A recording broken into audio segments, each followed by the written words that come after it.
Hello everyone. I'm going to talk about the introduction to Gestalt therapy, and I will be discussing about everything in my topic. This will be a very short discussion because this is just a mini lecture, and this is all based on the internet that I searched. Everything in the definition and the explanations are all here in the PPT. So let's start. These are the contents, the introduction, the key concepts, therapeutic process techniques and procedures, dialogue and body awareness, summary, critics, and personal insights. Introduction. Gestalt therapy is a humanistic and experiential form of psychotherapy developed in the 1940s by Fritz Perls, Laura Perls, and Paul Goodman. It is based on the principles of phenomenology, existentialism, and Eastern philosophy, emphasizing the importance of the here and now and the integration of mind, body, and spirit. The key concepts. Therefore, actually, they search in the internet. The holism, the awareness, contact, and responsibility. Let's start with the holism. Gestalt therapy views individuals as whole beings rather than focusing on specific symptoms or issues. It recognizes that the mind, body, emotions, and social contexts are interconnected and influence each other. The awareness, on the other hand, is a therapy emphasizes self awareness, encouraging individuals to be fully present in the here and now and to pay attention to their thoughts, emotions, and bodily sensations. The contact. Gestalt therapy places great importance on contact, which refers to the way individuals make contact and the impact it has on their well being. The responsibility for the last. The therapy promotes personal responsibility, encouraging individuals to take ownership of their thoughts, feelings, behaviors, and choices.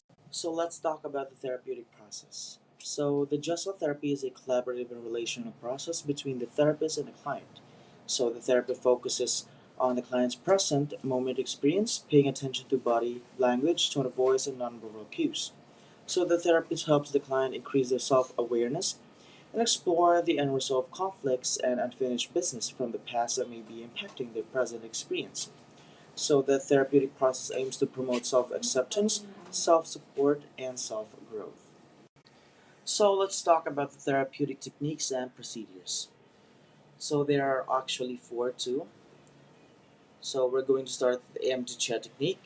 This technique involves the client imagining that someone or something is sitting on an empty chair and engaging in a dialogue with it. It allows the client to express and explore different aspects of themselves or unresolved conflicts.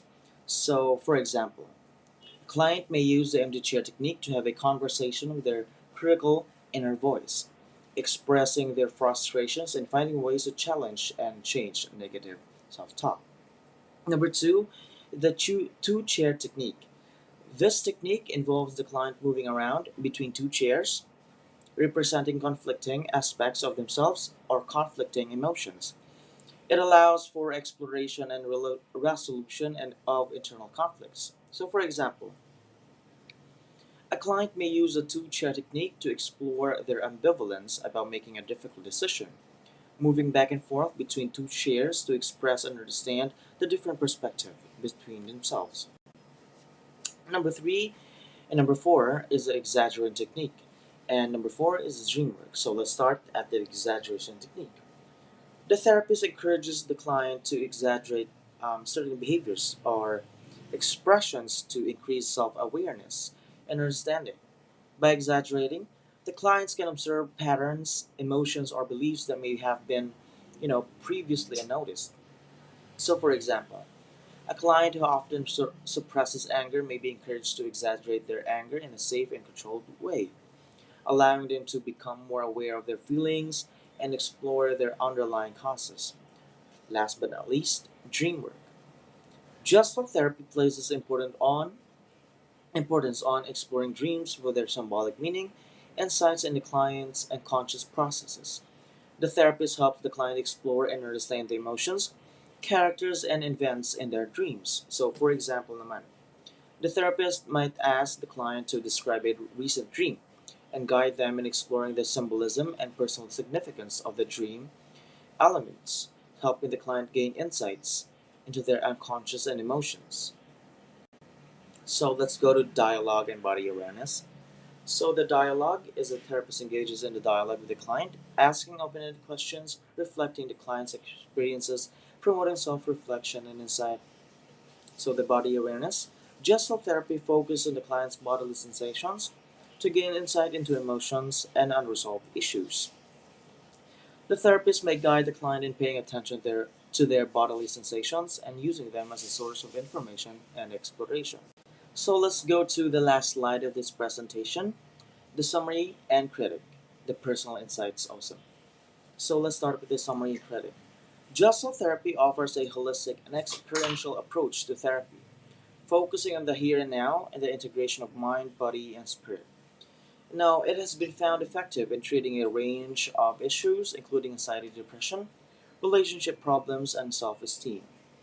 Critics of Gestalt therapy include the lack of empirical evidence supporting its effectiveness and the confrontational nature of some techniques, which may not be suitable for everyone. So now for my own personal insights, I find the holistic and experiential approach of the Gestalt therapy valuable in understanding the interconnectedness of thoughts, emotions, and behaviors. So the emphasis on self-awareness and personal responsibility resonates with me as it promotes the empowerment and growth. But, however, it is also important to acknowledge that different therapeutic approaches work for different individuals, and what may be effective for one person may not be as beneficial for another. So, that is all for my presentation. Thank you for listening. That is all for my PowerPoint. That is all for everything. Thank you for listening, and God bless all.